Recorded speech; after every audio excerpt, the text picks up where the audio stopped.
Hello everyone. In today's lecture, we will see the new topic, that is airport obstructions. Now we know the meaning of obstructions.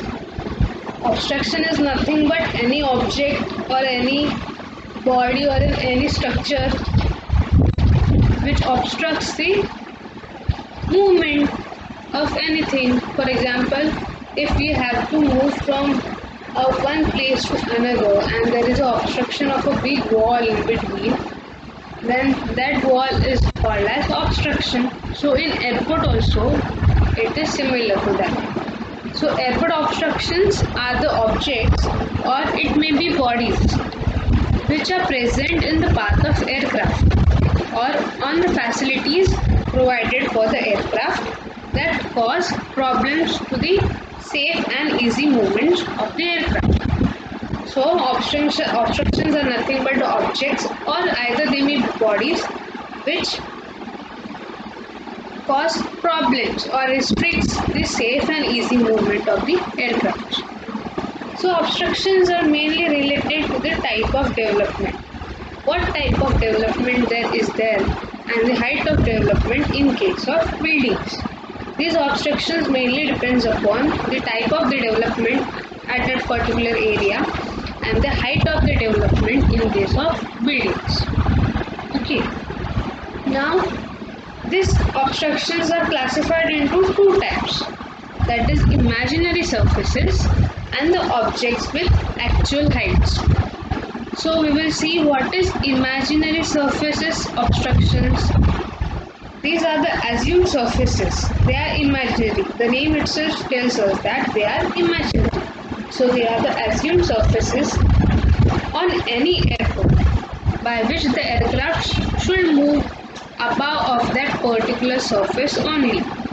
Means imaginary surfaces are those surfaces. They are selected for a particular purpose. For what purpose?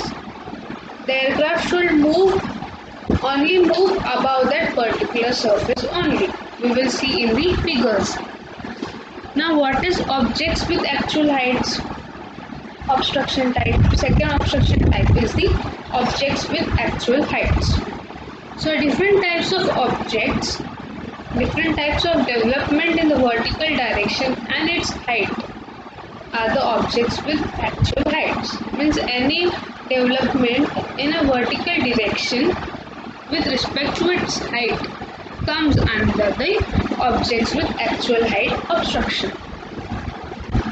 Now we will see in detail the imaginary surfaces obstructions. These imaginary surfaces are basically established surfaces in relation to the airport and to each runway above which no obstruction should project. These are the imaginary surfaces. We have seen that these are the assumed or particularly they are selected for a particular reason. So for what reason? The aircraft should move above these surfaces only. So on the surfaces there are no obstructions. So these imaginary surfaces are basically established surfaces and to each runway above which no obstruction should be projected.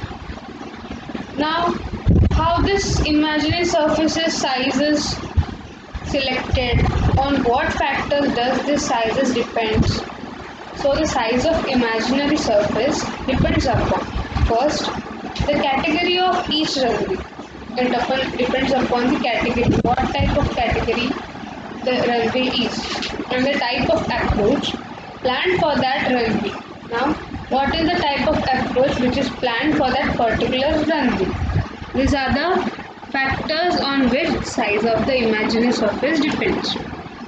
So, there are these imaginary surfaces are divided into subtypes. So, imaginary surfaces are divided into approach surface, conical surface, horizontal surface, takeoff climb surface, transitional surface. These are all types of imaginary surfaces.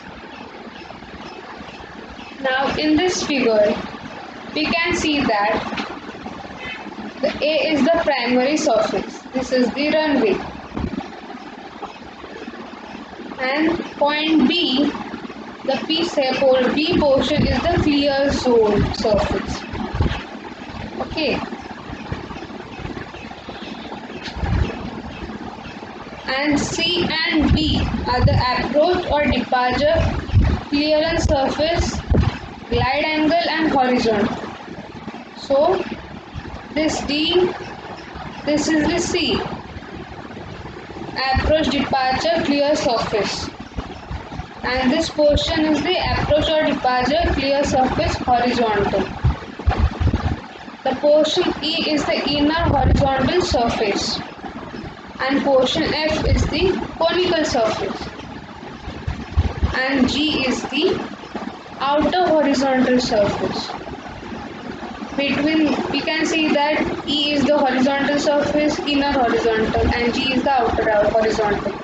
In between this inner and outer, there is a conical surface, and H is the, see, you can see that the markings like H is this transitional surface. These are all types of imaginary surfaces.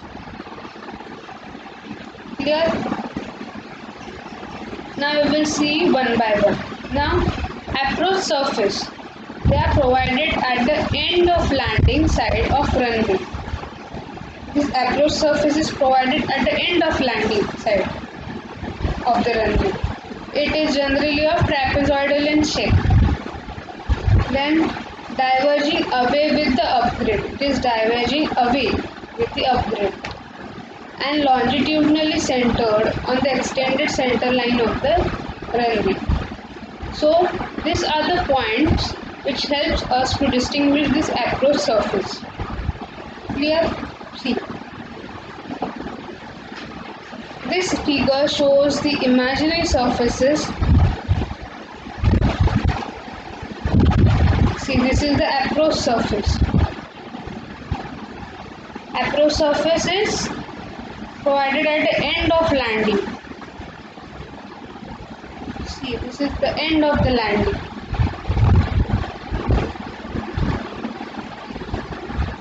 Okay. So this is a typical isometric view of airport surface zones. Please see the figures. See conical surface zone, horizontal surface zone, primary surface zone, runways provided, then the transitional surface zone, approach surface zone, transitional surface zone. So this is the isometric view of the airport surfaces zone. So now we will see what is takeoff climb surface. This takeoff climb surface is similar to the approach surface.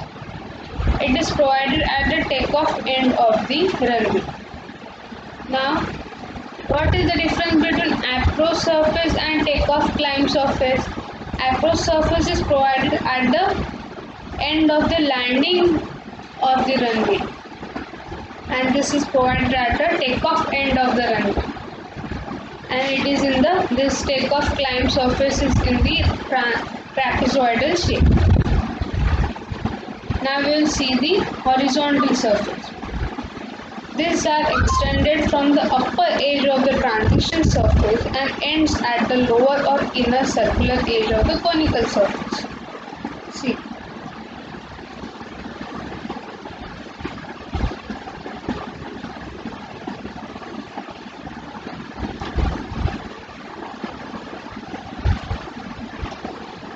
Extends from the upper edge of the transition surface and ends at the inner circular edge of the conical surface. The height of this horizontal surface extends from 150 meters to 9,900 meters or to 15,000 meters from airports having runway length more than 1,500. The conditions are given. Depending upon that, the height of the outer horizontal surface is distinguished. Now we will see the conical surface.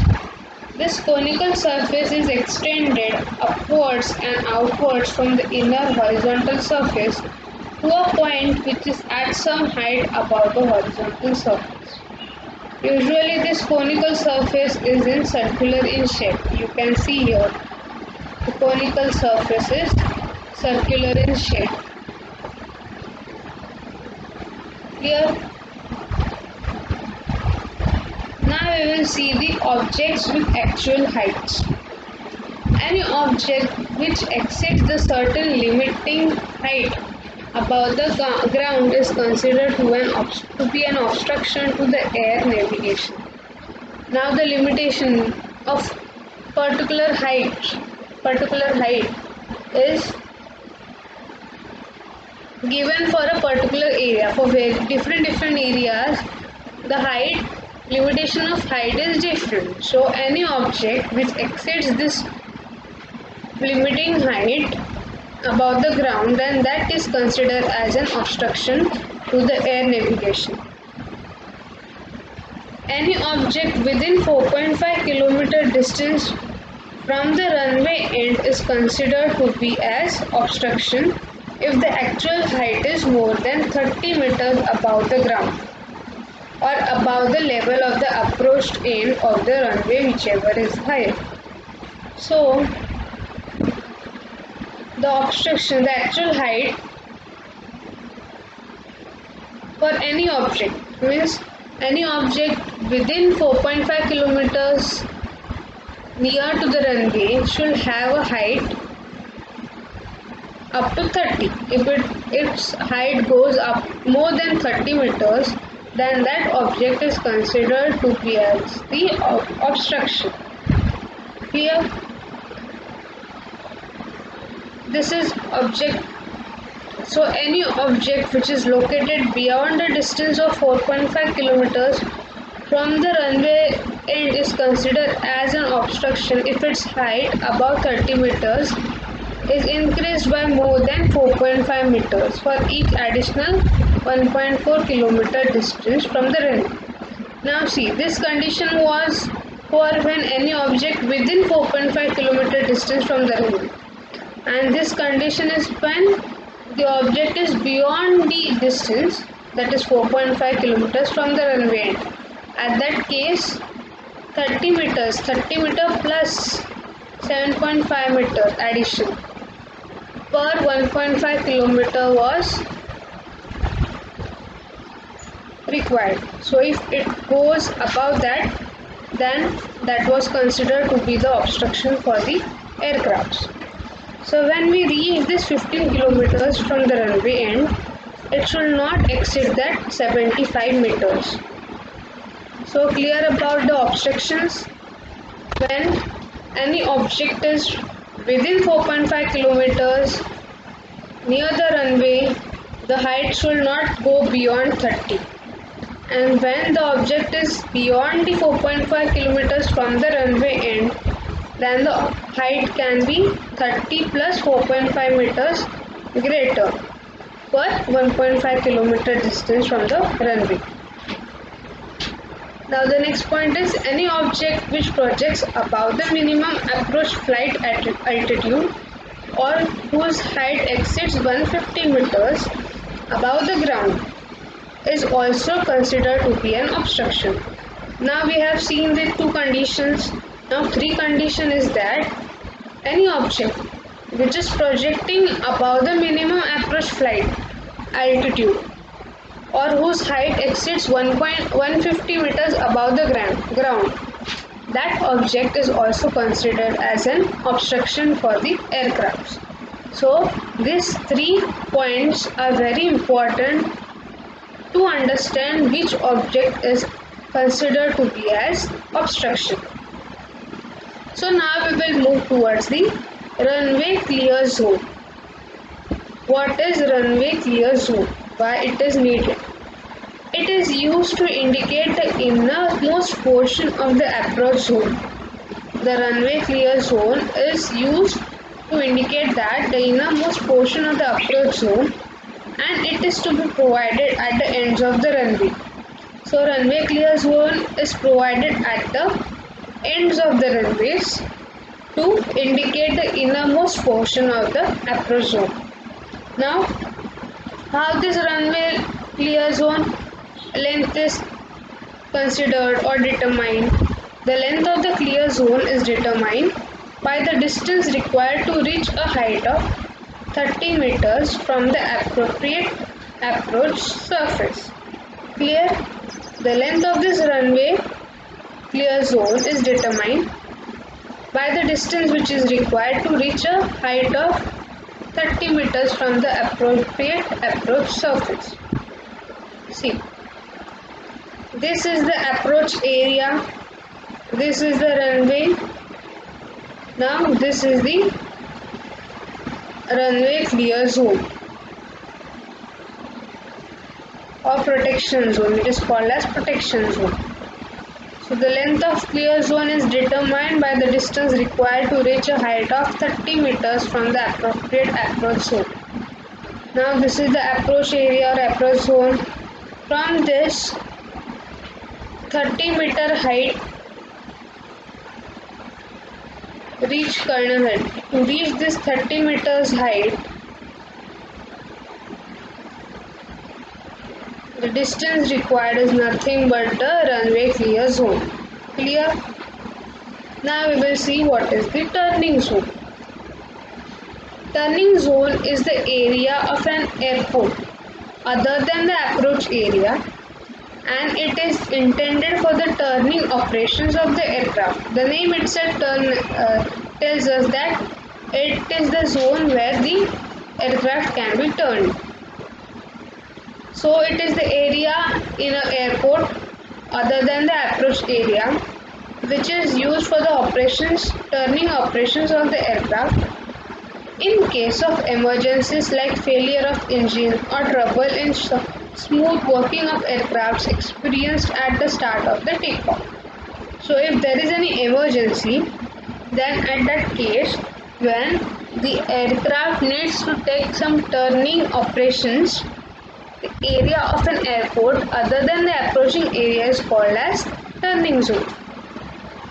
Any object which is located within a distance of 4.5 kilometers from the ARP is considered as an obstruction if its height exceeds the 51 meters above the ground and the established elevation whichever is moved. Okay. Any object which is located beyond a distance of 4.5 kilometers from ARP is considered as an obstruction if its height exceeds 51 kilometers plus 50 meters for each additional 1.5 kilometers from ARP. Okay. If the value exceeds 150 meters within 15 kilometers, it remains safe. Okay. Now you may ask, what is ARP? ARP is nothing but the airport reference point. Okay.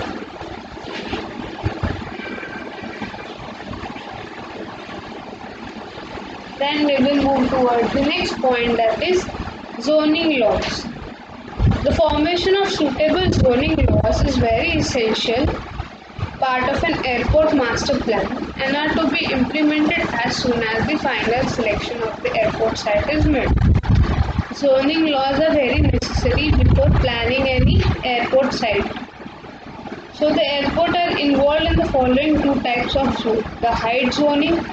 There are two types of zoning, the height zoning and the land use zoning. Now we will see what is height zoning. What is the main objective of the height zoning?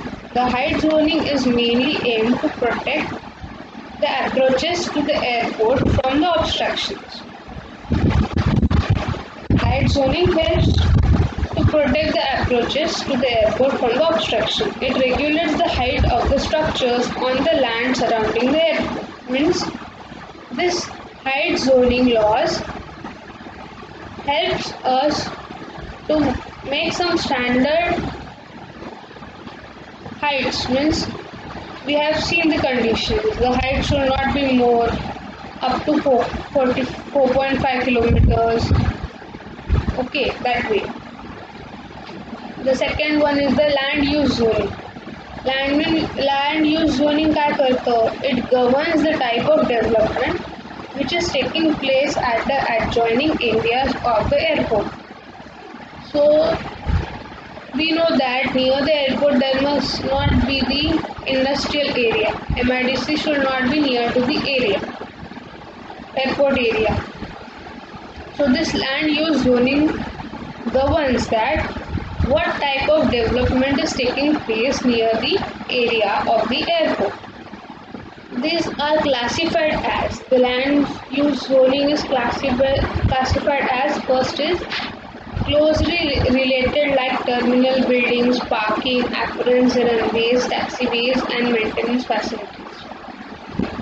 The non-aviation use like commercial, industrial, residential, or recreational activities. The smoke obstructs the visibility and hence industries giving out the dust and industries are not allowed. So MIDC is not allowed near the airport. The agricultural land may be permitted as long as they don't attract birds. So these are their aims. The aims of the land use zoning. Now we will see what are the zoning laws. Following factors must be considered with respect to the zoning laws. The legal interest, the nature of ordinance, the zoning maps. Okay. These three factors must be considered with respect to the zoning laws. A zoning regulation should protect the interest of both airport authority and those of the owners of the land surrounding the airport. It should not interfere with the legal rights of the airport owners. The nature of ordinance. Zoning laws should be framed to promote the welfare of the public, their comfort, their morals, their safety and health. The third factor is the zoning maps. It helps in showing the property lines, the land use patterns, the permissible height of structures, the limits of applicability of zoning laws, that runway orientation. Before that, we will see a quick revision about the runway area. So what is runway? Runway is nothing but an area in an airport which is used for the landing and takeoff operations. Okay, the landing and takeoff of the aircraft is done in runway. That is a rectangular area. So before moving to the runway orientations, the important questions may come. That is, first is why runway orientation is so important in airport planning. The second one is what is the current practice to lay out a runway. And the third question is what number of runways must be provided in an airport. So we will see answers to these questions one by one. So why the runway orientation is so important in airport planning? So the answer is the direction of the runway controls the layout of the other airport facilities such as the passenger terminals, the taxiways, the apron configurations, the circulation roads, the parking facilities. Okay, so all this the component parts of an airport are controlled by the direction of runways. Okay, the direction of the runways controls this layout of this other airport facilities. Means what? The rest of the facilities which needs to be provided on any of the airports are governed by the orientation of the runway.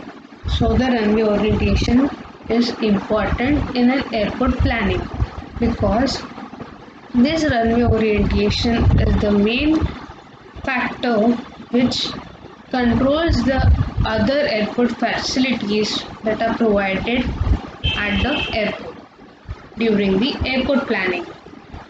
Now moving towards the second question, The second question was, what is the current practice to the layout a runway? So runways are always oriented in the direction of prevailing winds. Okay, so that we can utilize the force of wind during the takeoff and landing operations. So in case of takeoff operations, this wind will help us in generating the lift, whereas during the landing operations the same wind will help in generating the drag so as to stop the landing aircraft. Okay, the runways are always oriented in the direction prevailing to the winds, so that with the help of these winds the landing and takeoff operations are easily carried out. Okay, so the runway orientation is very important. So what numbers of runways must be provided in airports? Now, when we started our third unit, that is airport engineering, we have seen the classification of airports. International airport requires many number of runways than that of domestic ones. So, because the international airport has maximum volume of traffic as compared to that of the domestic one. So, the number of runways provided in an airport depends upon the volume of traffic at the airport. So, what information is required for the wind orientation? The preliminary information is required: the headwind, the crosswind component, then the wind coverage, then the wind rules. These are the informations which are required for the wind orientation. Now we will see them further.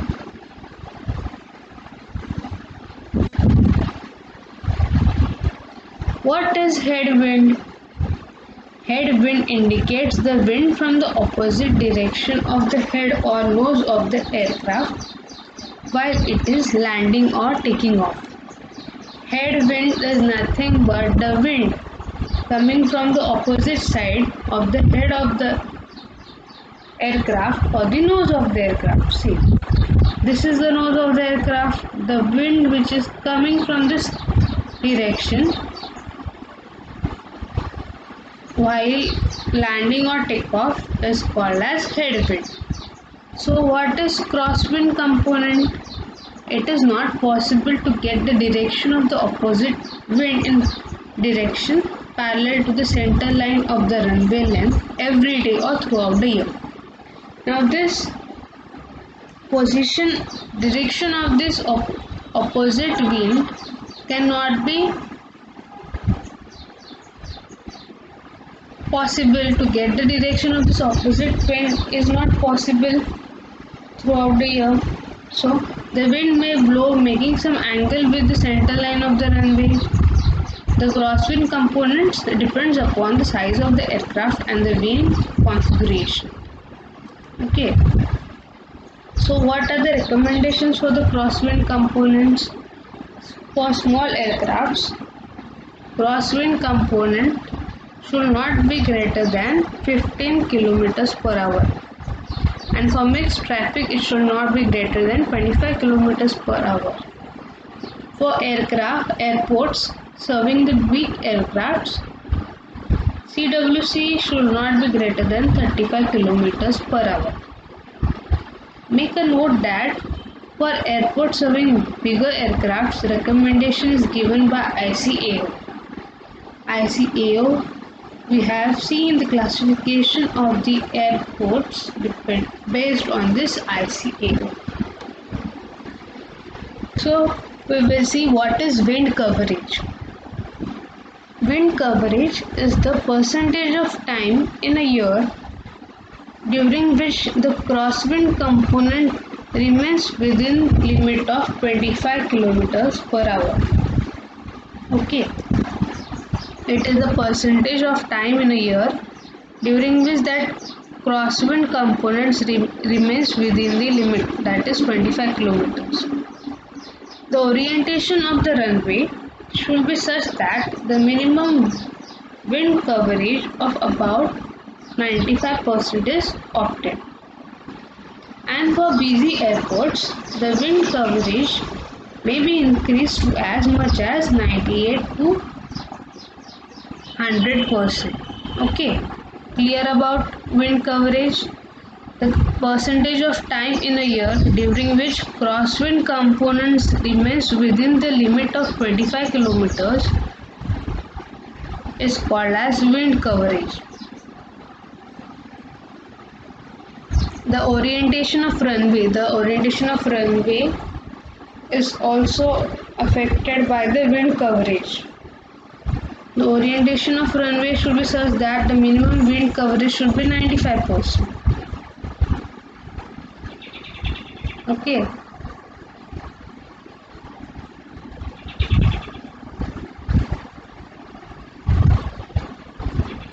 Clear about the headwind and crosswind component? Crosswind is nothing but any wind that has a perpendicular component to the line or to the direction of travel. Okay. The next point is calm period. Calm period generally does not have any influence of landing and takeoff operations of an aircraft. This calm period is nothing but the percentage of time during which the intensity of wind is less than 6.5 kilometers, or we can say 6 kilometers per hour. It is called as calm period. Okay. See, this is a typical wind data. The wind direction is given, the percentage of time or duration of wind is given. When the speed of the wind is 6 to 25 km per hour, 25 to 50 kilometers per hour, 50 to 80 kilometers per hour. The total percentage of wind blowing in each direction is given. This is the typical data, wind data. Okay. Now we will move towards the main point in this unit is wind rules. What is wind rules? The graphical representation of direction, duration and intensity of wind which is obtained from this wind data is called as wind rules. This is a wind data. Now this wind data, when it is graphically represented, then it is called as wind rules. Wind data must be at least of 5 years or it may be of 10 years. So what does this wind rules diagram helps in? This wind rules diagram helps in analyzing the wind data and obtaining the most suitable direction of the runway. By studying this wind data and by plotting this wind data graphically, that is by obtaining the wind rules diagram, we can obtain a suitable direction of the runway. Okay, so wind rules diagram plays an important role in the runway orientation. So this is the wind rules diagram type 1. These are the directions. Okay, this circle is giving the directions. Sorry, the radial line shows the wind directions. These radial lines which are projecting out from the center of the circle is called as represents the wind directions, and this circles represents the duration of wind. Okay. So wind rules diagram is a 360-degree circular curve. This is a 360-degree circular curve. It is divided into 16 parts of 22.5 degrees each. Now this circle is divided into 16 parts. See, 1, 2, 3, 4, 5, 6, 7, 8, 9, 10, 11, 12, 13, 14, 15, 16. This circle is divided into 16 parts. The directions are north, south, east, west, northwest, northeast, southwest, southeast, and so on. Okay. Each circle represents the duration of wind to a certain scale. The deviation can be sometimes taken as 33 degrees. So, the windrose diagram is explained in description part. Now the radial lines indicate the wind direction and each circle represents the duration of wind. The values of percentage of time in a year during which wind blows from different directions are plotted along the corresponding directions. All plotted points are then joined by the straight lines. See, these all points are joined by the straight lines. The best direction of runway is usually along the direction of the longest line on the windrose diagram. See, which one is the longest line? That line may be considered as a runway. Does not account the effect of crosswind components. The windrose diagram do not take into account the effect of crosswind components. Now that it was windrose diagram type 1. Also there is a windrose diagram type 2. The circle represents the wind intensity to some scale. The values in each segment represents the percentage of time in a year during the wind blows with a particular intensity from the respective direction. Now using this windrose diagram, following procedure is used for determining the orientation of the runways. The first step is draw 3 equal spaced parallel lines on a transparent paper strip in such a way that the distance between these two lines which are near is equal to the permissible crosswind component. Now we have seen that in windrose diagram the effect of crosswind component is not taken into account, but in windrose diagram the crosswind components are taken into account.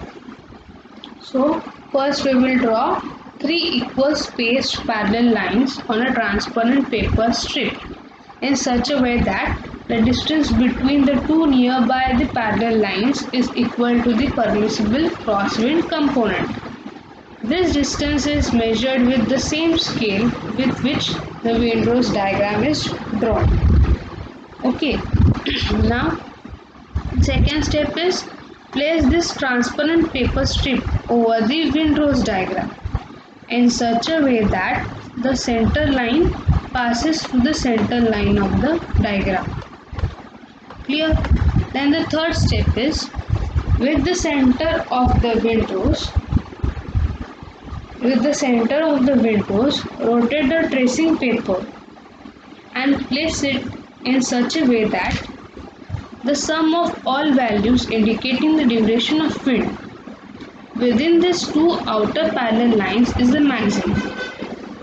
That is, the runway should thus oriented along the direction indicated by the center line. The wind coverage can be calculated by summing up all this percentage shown in the segment.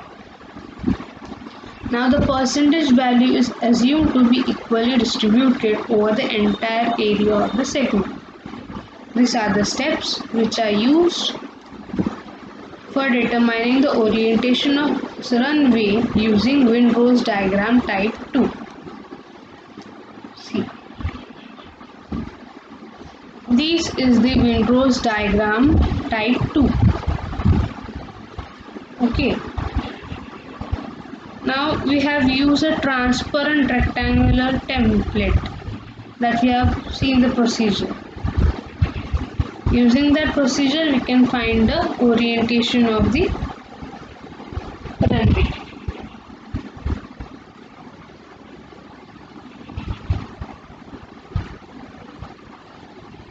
See,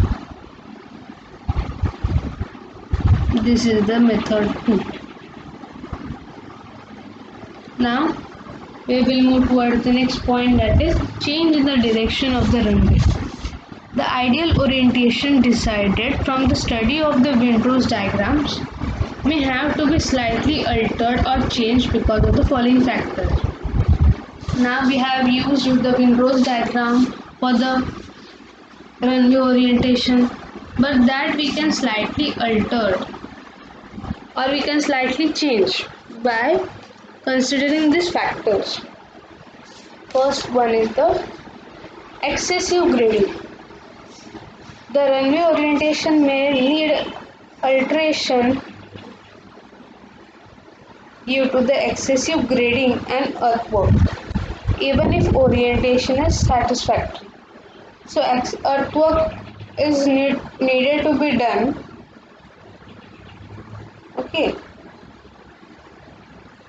Then second factor is the noise nuisance.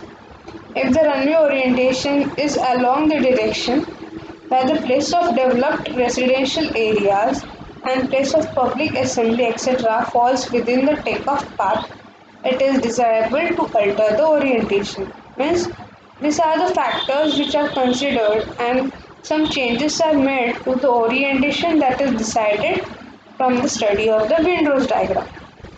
Then the third factor is obstructions. For layout of runway, the obstruction-free approaches are much more essential than crosswind components. Okay. Hence, if orientation is such that provided more obstructions along, although it has a greater wind coverage, it is desirable to search the orientation, to change the orientations. Means if there is more number of obstructions, although having a greater wind coverage, we need to make some changes in the orientation. So these are the three factors which should be considered and should make changes in the orientation which are decided from the study of the windrose diagram. Now we will move toward the next point, that is what must be the basic runway length. What is the basic runway length? It is the length of runway under the following assumed conditions at the airport. The airport elevation is at the sea level. Okay. The temperature at airport is standard, that is 15 degrees Celsius. The runway is leveled in the longitudinal direction. No wind is blowing on a runway. Then aircraft is loaded at its full loading capacity. There is no wind blowing on the way to the destination and en route temperature is standard. These conditions are assumed, and at these conditions the length of runway provided is nothing but the basic runway length. Okay. Now the following cases are considered for determining the basic runway length. For determining the basic runway length, normal landing case, normal takeoff case and engine failure case are considered. Now make a note that for the jet engine, all three cases are considered. Okay. When the aircraft has jet engine, all the three cases are considered, while for the piston engine, only first, that is normal landing case, and the engine failure case are considered. The cases which works out the longest runway length is finally adopted. Now, from these following cases, whichever case provides us the longest runway length, that length is finalized and that is the basic runway length. Now we will move toward the normal landing case. The normal landing case requires that an aircraft should come to a stop within 60% of the landing distance. See, this is the total length of the runway. So first case for deciding the basic runway length is that the normal landing case. An aircraft should come to a stop within this 60% of the landing distance. Landing distance is nothing but the runway. Why the runway is used? For landing and takeoff operations of the aircraft. So, if this landing distance while aircraft comes to stop within the 60% of this landing distance, the runway of full strength pavement is provided for the entire landing distance. This is the first condition. This is the total runway, that is landing distance. 60% of the landing distance can be seen here, and when the aircraft comes to a stop within the 60% of landing, that case is called as normal landing case. Then second case is normal takeoff case. The normal takeoff case requires a clear way, which is an area which is beyond the runway and it is aligned with the center line of the runway. Means, for example, we will see this. Here we have an image. See, this is the runway and there is a clear way beyond this runway. Okay. The width of this clear way is not less than 150 meters and is kept free from the obstructions. This clear way is not less than 150 meters and there are no obstructions in this. Okay. The clearway ground area or any object on it should not project a plane inclined upwards at a slope of 1.25% from the runway end. See, this is the normal takeoff case. For the normal takeoff case, this is required. That is, beyond the runway length, there must be a clear way which has a minimum width of 150 meters and is free from obstructions. Then the third case is engine failure case. The engine failure case may require either a clear way or a stop way or both. As in case of the normal takeoff case, it only requires a clear way. But in the engine failure way, either it may require a clear way or a stop way, or it may require both. Now we will see what is stop way. Stop way is nothing but an area beyond the runway and which is centrally located in alignment with the center line of the runway. Stopway is used for decelerating the aircraft and bringing it to stop during the aborted takeoff. Okay. Clear about why it is used? If the engine has failed at a speed less than the designated engine failure speed, the pilot decelerate the aircraft and make use of the stopway. Okay. If the speed which is required during the landing fails, then the pilot decelerates the aircraft and makes the use of the stopway. If, however, the engine fails at a speed higher than the designated speed, there is no other option to the pilot except to continue the takeoff. Okay. The pilot may later take a turn in a turning zone and land again for a normal takeoff. Okay. Now see, in engine failure case, either a clear way is provided beyond the runway or a stop way is provided, or both clear way and a stop way is provided. Okay. This is the engine failure. This is the decelerated stop distance, and this is the lift off distance. This is the accelerated stop distance. Clear? Now we will see the corrections for the elevation, temperature and gradient.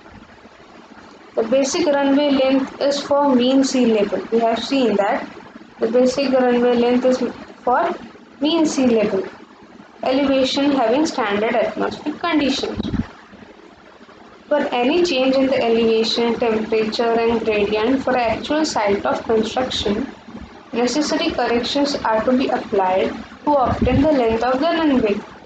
We have seen these conditions. Assume conditions on airport. If there is any changes in this, some corrections are required for this elevation, temperature and gradient.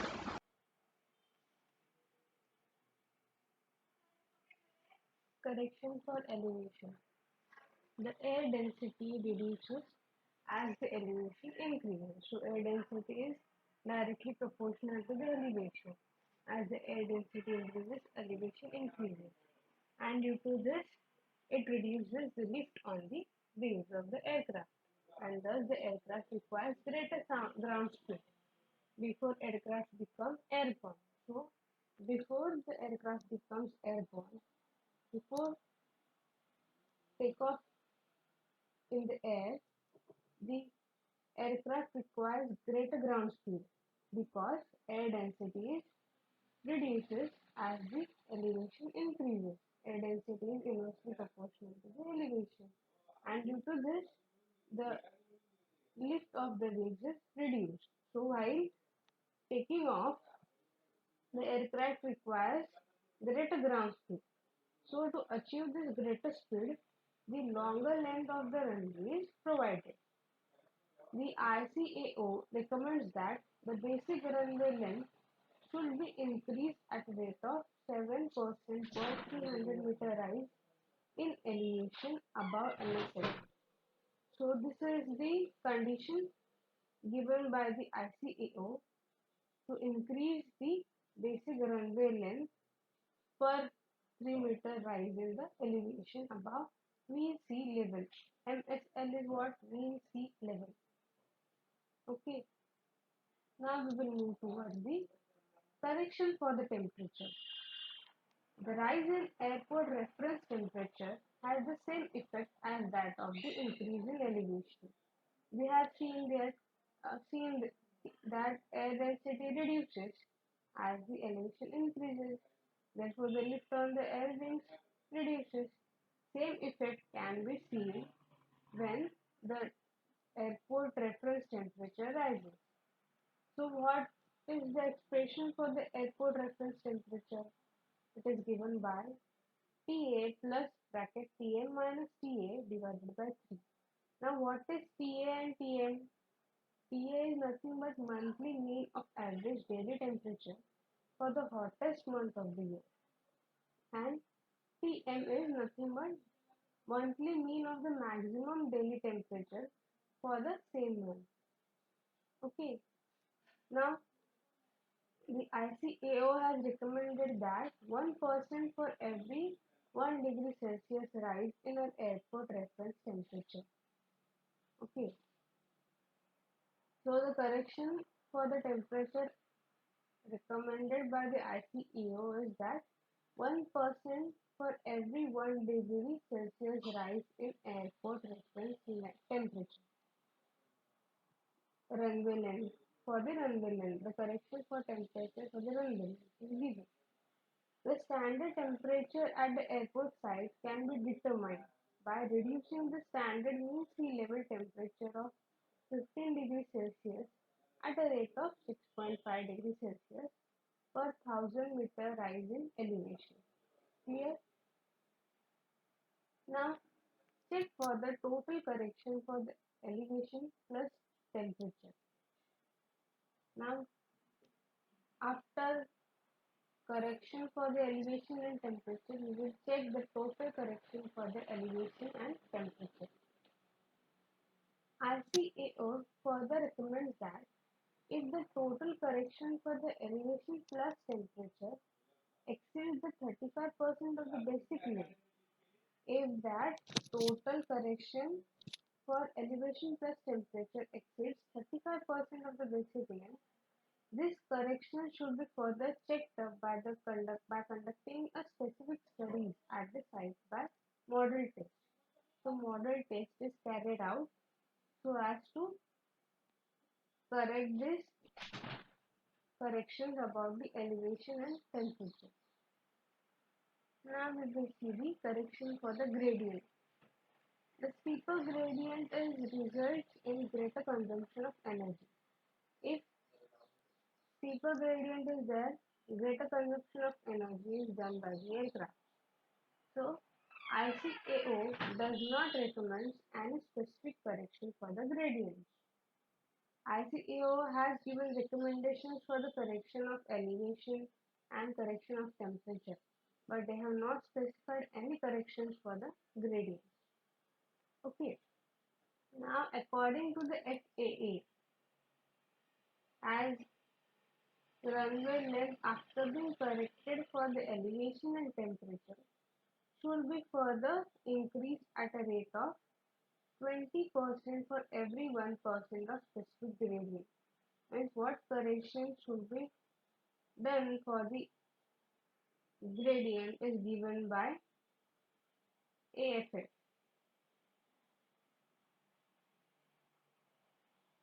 That is, it should be increased at 20% for every 1% of a specific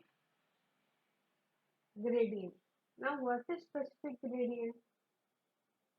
Specific gradient is the maximum difference in the elevation between the highest and the lowest points of runway divided by the total length of the runway. Okay.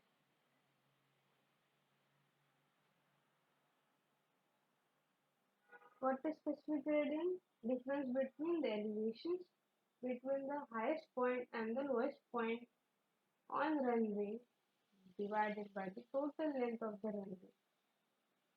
Now what is this FAA? As ICAO is also an agency, this FAA, the full form of this FAA is Federal Aviation Administration. Okay, this is an agency of the United States Department of Transportation, which is responsible for the regulation and oversight of the aviation.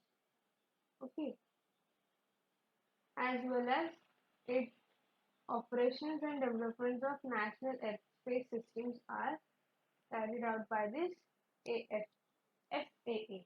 Clear about the correction for the gradient and clear about the specific gradient. Now we will see the runway length and width given by the ICAO agency. The basic length of runway for the different types of airports are given in this table. The aircraft type A, B, C, D, E. Now, basic runway length, maximum in meters and minimum in also meters. So, for type A, the basic runway length is 2100 and the runway pavement width is 45. Okay, and maximum longitudinal grade is 1.5%. So similarly, for type B, C, D, E, the basic runway length, the runway pavement width, and the maximum longitudinal grades are as follows. Okay. Now we will see the width and length of safety area. Now what is safety area? Safety area consists of the runway plus the shoulder on either side of the runway plus the area that is cleared, graded and drained. So the safety area consists of the runway plus the shoulder on either side of the runway plus the area which is cleared, graded and drained. The shoulders are usually unpaved as they are used during the emergency. The shoulders on the either side of the runway impart a sense of openness to the pilot and improves his psychology during the landing and taking off. It is usually unpaved, shoulders are unpaved, and they are used while the emergency landing or takeoff. Okay. The length of the safety area is equal to the length of the runway plus 120 meters. Now we have seen what is included in safety area. So the length of safety area is equal to the length of the runway plus 120 meters. Now we will see the width of safety area as per the ICAO standards. We know the expression for the length of the safety area, that is length of the runway plus 120. Now we will see what will be the width of safety area. Depending upon the type of the aircraft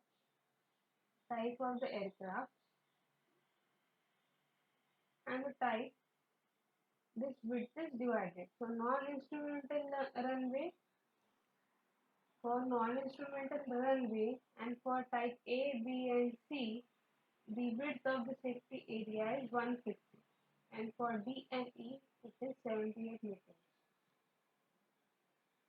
And for instrumental runway it is 300 meters. Okay.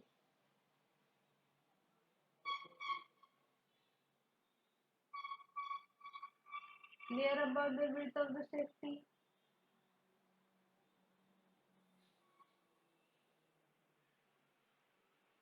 Now we will move towards the taxiway. Taxiway is nothing but a path for an aircraft and an airport connecting the runway with aprons and hangars. We have seen this. Okay. We have seen the definition of taxiway. So we will see the layout of taxiway. Now there are three basic points in layout: the arrangement, the busy airports, the crossing. The aircraft which has just landed does not interfere with the aircraft taxiing to take off. The layout of taxiway is arranged in such a way that the aircraft which has to be landed does not interfere with the aircraft that are going to take off. Means there is no collision between the aircraft taking off and landing. Now the busy airports. Taxiway should be located at various points along the runway. It will be then possible for the landing aircraft to leave the runway as early as possible for making it clear for use by other aircraft. Such taxiway is known as exit taxiway. So the area of airport should not be busy. The taxiway should be located in such a way that it will be possible for landing the craft and for leaving the craft as early as possible and making a space for the other aircraft. And such a taxiway is called as exit taxiway. Now, crossing or intersection of taxiway and active runway should be avoided. Okay, so this should be the layout. This point should be considered while locating the taxiway. Now, fourth is route. The route of the taxiway should be made in such a way that it results in the shortest practicable distance from the terminal area to the end of the runway used for the takeoff. Clear? Then is the high turn of speed. If exit taxiways are designed for the high turn of speed, the runway occupancy of landing aircraft is reduced and it will thus increase the aircraft capacity. So this point should be considered while laying out the taxiway. That is the arrangement, the busy airports, the crossings, the routes, the high turn of speed. Now we will see the geometric design standards. length of taxiway, the width of taxiway, the width of safety area, the longitudinal grade, transverse gradient, the rate of change of longitudinal gradient, the side distance, and turning radius. This points comes under the geometric design. Okay. Now the length of taxiway, it should be as short as practicable.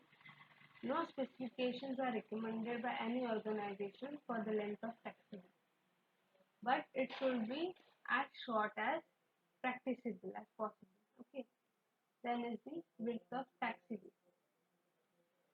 Width of taxiway is lower than the runway width. Keep in mind that the width of taxiway should always be lower than the runway width. Why? Because when aircraft will turn on the taxiway, they are not airborne. Okay, they are on the ground. The aircraft are on the ground on the taxiway. They are not on airborne. The speed of an aircraft on a taxiway is also less than the runoff. Yeah, because on the taxiway, no aircraft is going to take off or land. The advantage of this is that pilot can maneuver the aircraft over a smaller width of taxiway. Okay, now the width of safety area. Now the width of safety area is the safety area in the taxiway includes the taxiway pavement on either side that may be practically paved plus the area that is graded and drained. Okay, now this width of safety area, the width of 7.5 meters of the shoulders adjacent to the pavement area should be paved with the large sprint materials. See, this is the runway, this is the taxiway. These are the shoulders, maximum shoulder markings, and this is the stabilized taxiway shoulder. It is stabilized.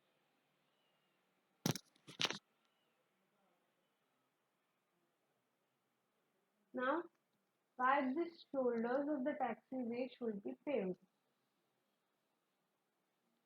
Because after the arrival of the jet blast, the amount of jet exhaust emitted from the engine, especially during the takeoff operations, is quite high.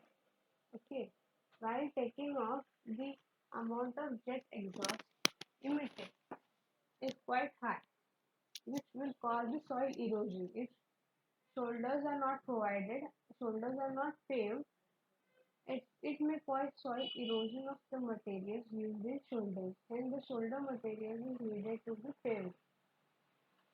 Okay, so shoulders are paved with following particulars. First, the shoulders must be thick enough to support the airport patrol vehicles and sweeping equipment. Here, no need to explain. Second is the shoulders should normally be treated with bitumen. Third one is the surface should be made of such material that disintegration due to hot blast of jet engine does not occur.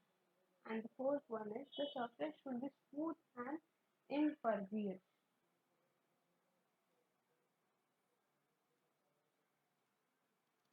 Now we will see the longitudinal gradient for the taxiway, that is safety area of taxiway. ICAO recommends that the longitudinal gradient should not exceed 1.5% for the A and B type and 3% for C, D and E type. So the table that we can see the classification by ICAO A, B, C, D, E of the aircraft. The taxiway width is given in meters and feet. The maximum longitudinal gradient in percentage is given. Minimum transverse gradient is given. The maximum rate of change of longitudinal gradient per 100 feet in percentage is given, and safety area width is given. Now for the type A aircraft. The taxiway width is 22.5 in meters. Maximum longitudinal gradient is 1.5. Minimum transverse gradient is 1.5. Maximum rate of change of longitudinal gradient per 100 feet is 1. So the safety area width should have paved shoulders. Depending upon these dimensions, the safety area width conditions are given. So go through this table. Okay. Now we will move toward the transverse gradient. It is essential for the quick drainage of water. We have seen the longitudinal gradient. Now why transverse gradient should be provided for the quick drainage of water from the surface. Now this ICAO has recommended that the transverse gradient should not exceed 1.5% for A, B, C types and 2% for the D and E types of airports. Now we will see the rate of change of longitudinal gradient. ICAO recommends that the rate of change of slope in longitudinal direction should not exceed 1% per 30-meter length of vertical curve for A, B, C types and 1.2% for the D and E types of airports. Okay. Now what is side distance? According to the ICAO, the surface of the taxiway must be visible from 3-meter height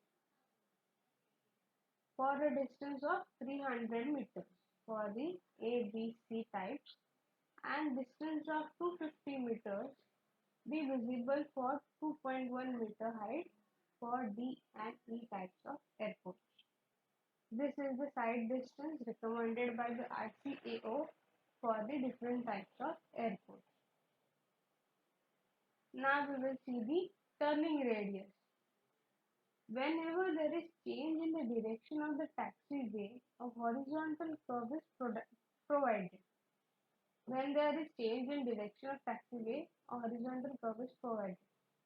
It is necessary to design the curve in such a way that this aircraft can negotiate it without reducing the speed. Means this aircraft can take that turn without reducing its speed. Okay. This circular curve is most suitable for such cases and the radius of this horizontal curve is obtained by this expression, that is r is equal to v square upon 125f, where v is the speed of the aircraft in kilometers per hour and f is the coefficient of friction, that is 0.13 meters.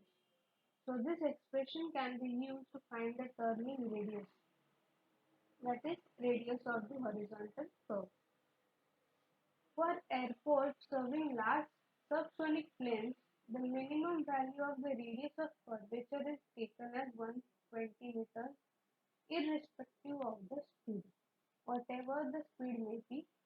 But for the airports which are serving the large subsonic planes, the minimum radius of curvature is taken as 120 meters. And for the supersonic planes, this minimum value of the radius is taken as 180 meters. Okay, now the supersonic aircraft. We will see what is subsonic planes and supersonic planes. So a supersonic aircraft is an aircraft able to fly faster than the speed of the sound. Okay, and subsonic aircraft is an aircraft with a maximum speed which is less than the speed of the sound. Clear what are supersonic aircraft and subsonic aircraft? And depending upon the type of the aircraft, the radius of curvature is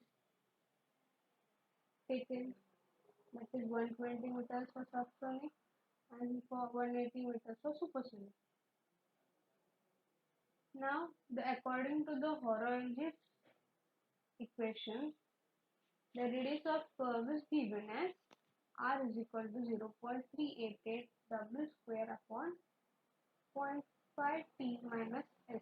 The where R is the radius of the center line of the taxiway in meters, W is the wheelbase of the aircraft in meters, width of the taxiway pavement is M, which is assumed as 22.5 meters, and distance between the point of the midway of the main gears and the edge of the taxiway is given as S.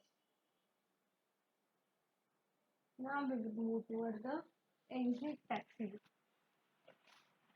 The function is to minimize the runway occupancy by landing the aircraft. Okay, what is the use of the exit taxiway? To minimize the runway occupancy by landing the aircraft at this area. Now, the location of this taxiway depends upon the various factors. We will see them in one by one. Now, first factor is the air traffic control. Rapidity and manner in which air traffic control can process arrivals. Okay, air traffic control. We have a special module for this in which we will see what are the air traffic control aids, and we will see that topic in more detail. And the second factor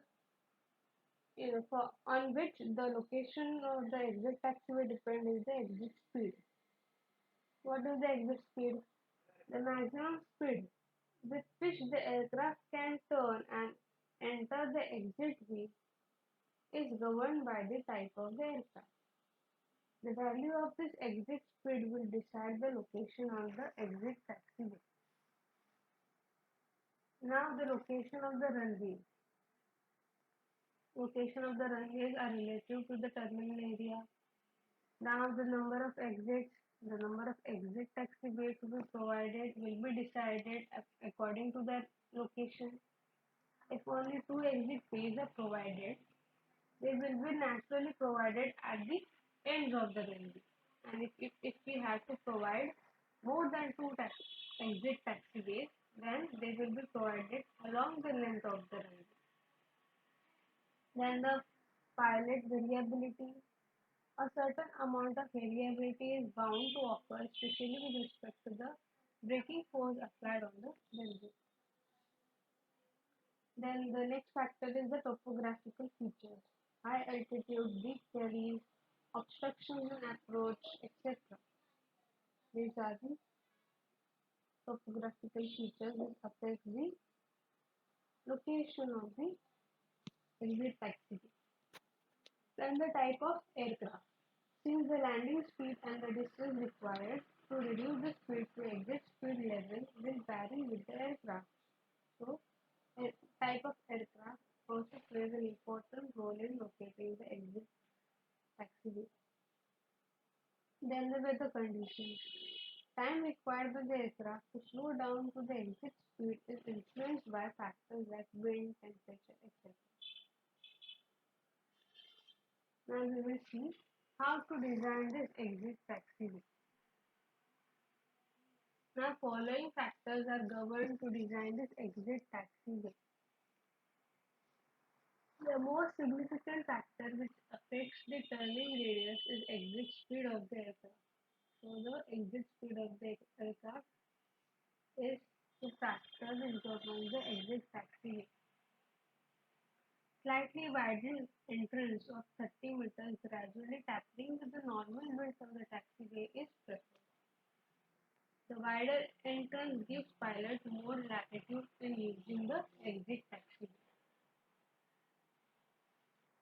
Angle of turn should be 30 to 45 degrees. In this, the smaller angles are preferred because the length of the curved path is reduced by using small angles. Greater the angle, greater will be the length of the curved path. Now for the smooth and comfortable turns, the turning radius should obtain by using this expression.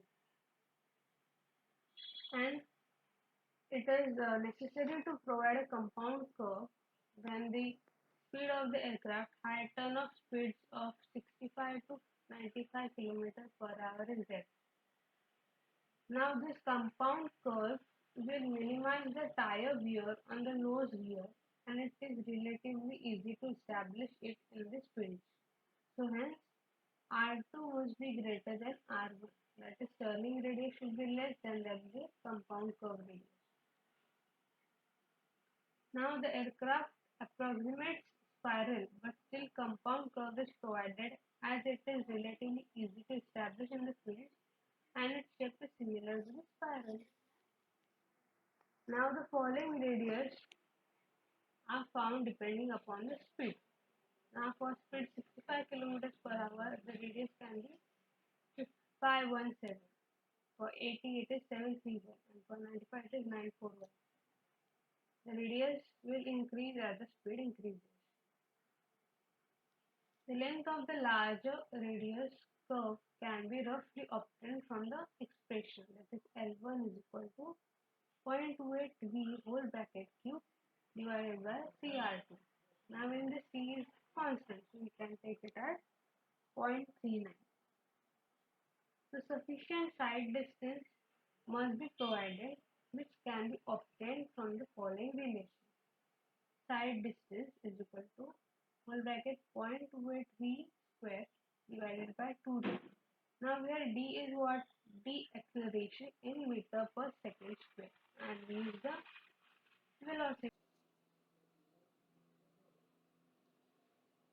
Now we will move towards the next point, that is planning and design of terminal buildings. We know what is terminal building.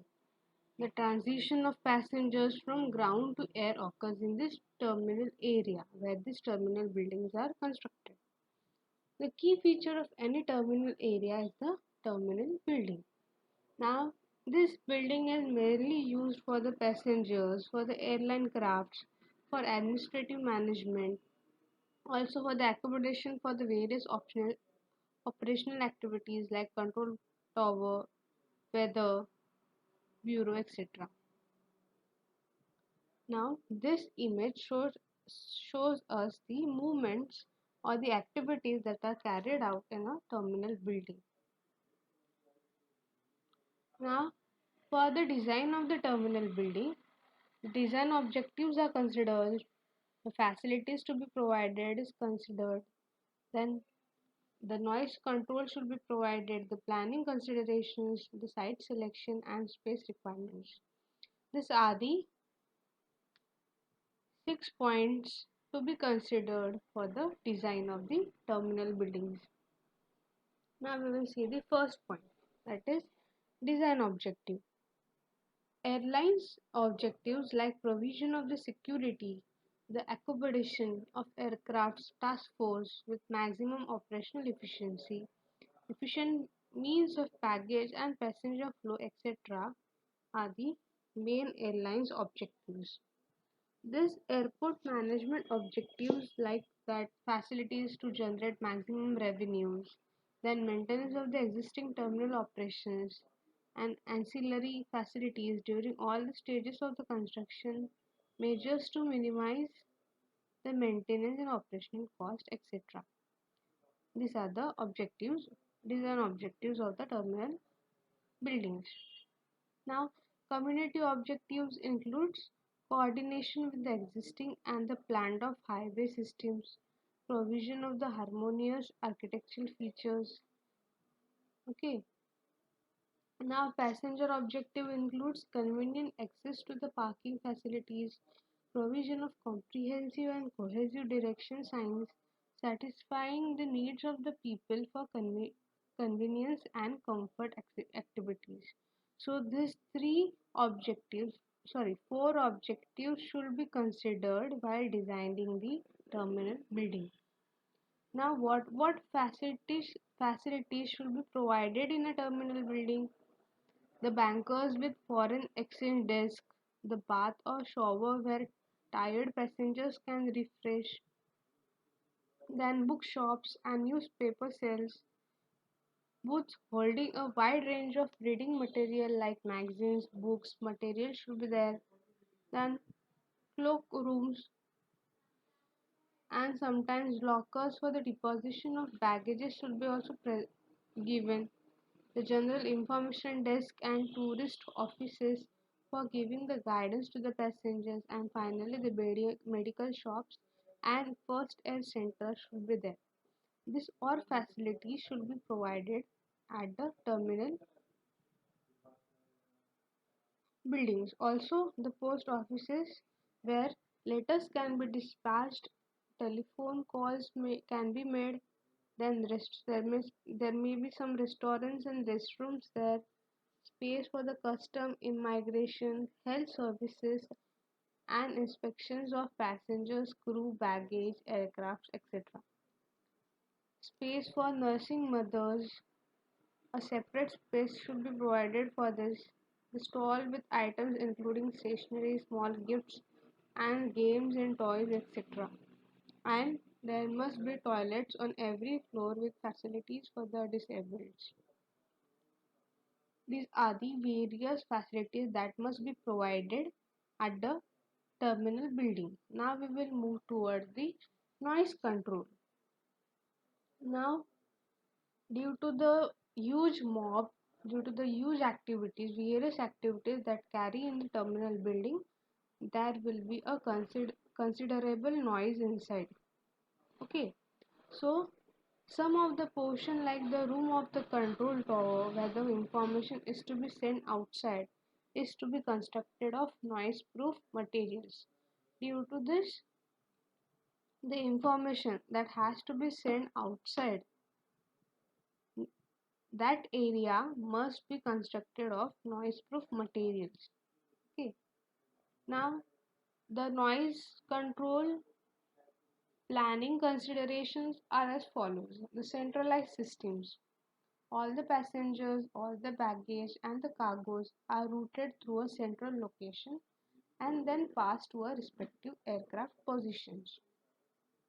Now it is convenient with the aircraft parking area is within the walking distance of 180 meters.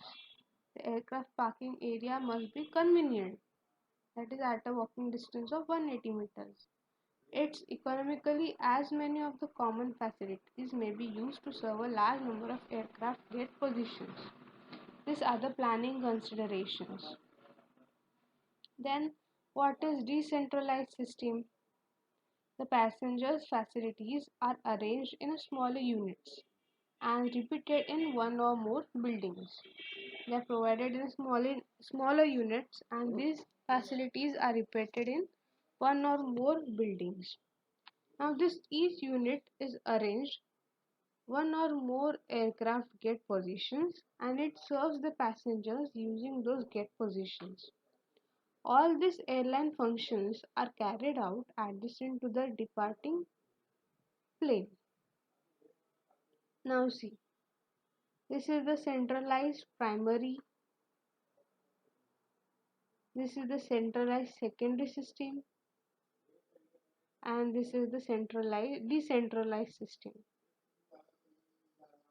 Okay, now the site selection. Centrally located with respect to the runways. They are centrally located with respect to the runways. Convenience and easy access must be there to the highway because what are the activities we know why the terminal building is used. So it must be convenient and easy access to the highway. Enough provision for the future expansion should be there. Then favorable orientation with respect to the wind, topographical features, and adequate space for parking of the vehicles should be provided. Easy facility of drainage, natural drainage, then utilities like water, sewage, telephone should be easily available. So this point should be considered while selecting the site for the terminal building. Now for various components, the space is required. So in this table we can see on the left side it is the components and on the right side the space required in meter square. Typical peak hour per passenger is given. Okay, now for international it is 30 meter square that is for per passenger per hour. For domestic, for total gross area, the airline operations for amenities, customs, immigration, waiting rooms, departure lodge, baggage claim, ticket lobby. This space requirements helps us to while designing the terminal buildings. Now we will move towards the next point, that is aprons. It's the portion of an airport usually paved in front of the terminal buildings. We are familiar with aprons. What are the aprons? It is a portion which is in front of the terminal building for parking, loading and unloading of the aircrafts. Holding bays are also known as holding aprons. They are provided at busy airports near the runways. Now there are also holding aprons. What are these holding aprons used for? They are used at the busy airports near the runway to hold the planes before its takeoff to wait till the runway is cleared. In short, holding apron is used to hold the planes for a time till the runoff till the runway is cleared. So the size of the aprons depends upon the following factors. The size of the gate position, that is, it depends upon the following factors. The size of the aircraft and its minimum turning radius. The manner in which aircraft enters and leaves the gate position. The aircraft parking configurations. Okay, see, this is the aircraft position. Here it is nose in type, and this is the nose out type position. Here the angle nose in type position, the angle nose out type position, and parallel type. So the size of the apron depends upon the size of the aircraft, its maximum turning radius, the manner in which the aircraft enters or leaves the gate, and aircraft parking configurations. These are the parking configurations. Now the number of gate positions. We will see the next point, that is number of gate positions. This number of gate positions depends upon the peak hourly aircraft movements and the time during which each aircraft remains in a gate position. So the number of gate positions can be calculated by using this formula. That is, number of gate positions is equal to capacity of the runway divided by 60 into 2 into average gate occupancy time. Now, for the large aircrafts, this gate occupancy time is taken up to 60 minutes. This gate occupancy time for the larger aircrafts is 60 minutes and the smaller aircrafts can be taken as 10 minutes. So number of gate positions for the respective type of aircrafts can be calculated by using this formula. Now we will see the aircraft parking systems.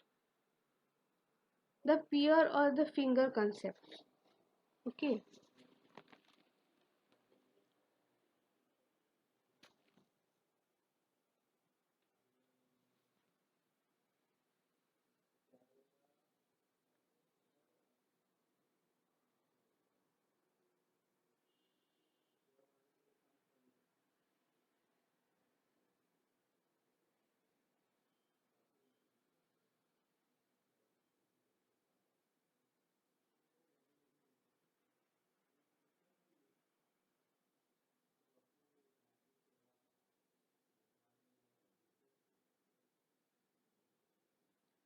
Now we will see the aircraft parking system, the pier or the finger concept.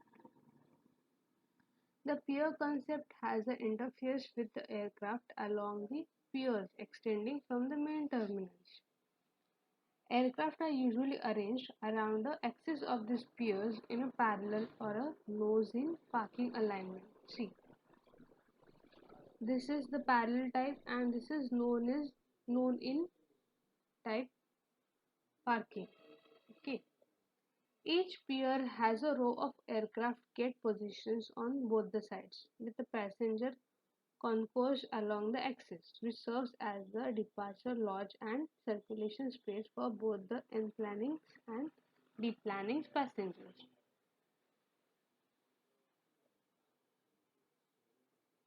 So there are two types of concepts of parking, that is satellite concept and linear concept. The satellite concept consists of a building surrounded by the aircrafts, which is separated from the terminal and is usually reached by means of the surface, underground or above ground connectors. See, this is the satellite concept. These are the aircraft surrounded around this building. The aircrafts are normally parked in radial or parallel positions around the satellite. See, either parallel or radial. So in the linear concept, it is a simple linear terminal consisting of a common waiting and a ticketing area with exits leading to the aircraft parking apron. See, this type is the linear concept. Here the aircrafts are parked and this is the terminal building. It is adaptable to airports with low airline activity, which will usually have an apron providing close-in parking for 3 to 6 commercial passenger aircraft.